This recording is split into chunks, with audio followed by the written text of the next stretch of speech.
ચોમાસાની ઋતુ ખરેખર બધાને ખૂબ જ પસંદ આવતી હોય છે.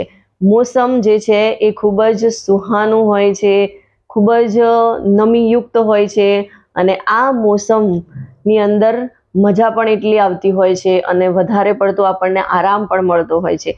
પણ વરસાદની સિઝનમાં ખાસ કરીને હેલ્થ રિલેટેડ ઇસ્યુ પણ ઘણા ઊભા થતા હોય છે. કેમ કે વરસાદની મોસમ જે છે એ જેટલી સુહાની, જેટલી લુભાવની છે, એની સાથે સાથે એ ગંદકી અને સાથે સાથે ઘણી બધી નમી એટલે કે ભેજ લઈને આવતું હોય છે. આપણા દિવાલો ઘરની પણ ભેજવાળી થઈ જતી હોય છે.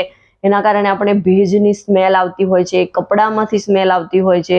તો આવી ઘણી બધી બદબુ, ઘણી બધી ગંદકી અને ઘણી બધી બીમારીઓ લઈને આવતું હોય છે. અને એમાં પણ ખાસ કરીને પેટ રિલેટેડ સમસ્યાઓ વધારે થતી હોય છે. પેટમાં દુખાવો થવો, કબજિયાત થવી અને સાથે સાથે ડાયેરિયાનો પ્રોબ્લેમ છે અને ફૂડ પોઈઝનિંગના પ્રશ્નો છે. આ પ્રશ્નો વધારે પડતા ચોમાસાના સમયમાં થતા હોય છે.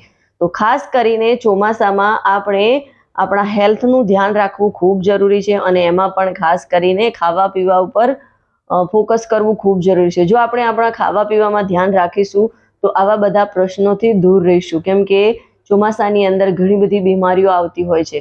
તો આ બીમારીઓથી દૂર રહેવા માટે આપણે ખાવામાં કેટલીક એવી શાકભાજી છે કે જેને ચોમાસાના સમયની અંદર અવોઇડ કરવી ખૂબ જરૂરી છે.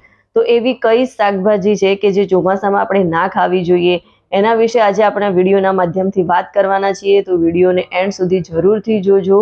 ચોમાસાની અંદર ભેજવાળું વાતાવરણ વધારે હોય છે અને ભેજવાળા વાતાવરણને કારણે બેક્ટેરિયા વધારે ઉત્પન્ન થતા હોય છે અને એના કારણે બીમારી પણ વધારે આવતી હોય છે.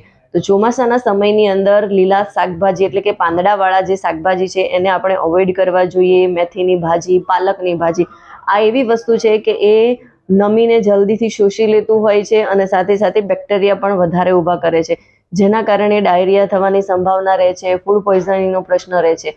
કોબીજ પણ એવી સબ્જી છે કે કોબીજની અંદર વધારે પડતો ભેજ હોય છે, સાથે સાથે બેક્ટેરિયા પણ હોય છે જે આપણા પેટને ખરાબ કરે છે.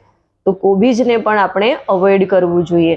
ચોમાસાના સમયની અંદર આપણે રીંગણની શાકભાજી છે એને પણ અવોઇડ કરવી જોઈએ. કેમ કે રીંગણ ઝડપથી બગડી જતા હોય છે અને એ સમય દરમિયાન આપણે રીંગણનું વધારે પડતું સેવન કરીએ છીએ, રીંગણ ખાઈએ છીએ તો એના લીધે પેટમાં દુખાવો થઈ જાય છે, કબજિયાતના પ્રશ્નો ઊભા થાય છે અને સાથે સાથે ડાયેરિયા પણ થવાની સંભાવના રહેતી હોય છે. એ સાથે સાથે આ સમયની અંદર મશરૂમ પણ આપણે ના ખાવા જોઈએ. કેમ કે મશરૂમ ઓલરેડી ભેજવાળા વાતાવરણમાં જ ઉગાડવામાં આવે છે એટલે એની અંદર વધારે પડતા પ્રમાણમાં ભેજ હોય છે, સાથે બેક્ટેરિયા પણ એટલા બધા હોય છે અને આ સમય દરમિયાન આપણે મશરૂમની સબ્જી ખાઈએ છીએ તો એ આપણા શરીરની અંદર જઈને ફૂડ પોઈઝનિંગ ઊભું કરી શકે છે. એટલે ચોમાસાના સમય દરમિયાન આપણે મશરૂમની સબ્જીને પણ અવોઇડ કરવી જોઈએ.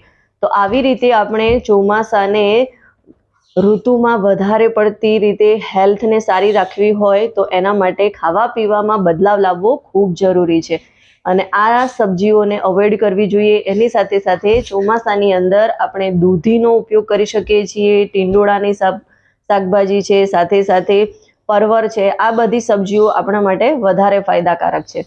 તો ખરેખર ચોમાસામાં આપણે આપણી સેહતનું ધ્યાન રાખવું ખૂબ જ જરૂરી છે. વિડીયો ગમ્યો હોય તો એને વધારેમાં વધારે લોકો સુધી શેર કરો અને મારી આ ચેનલને સબસ્ક્રાઈબ કરો.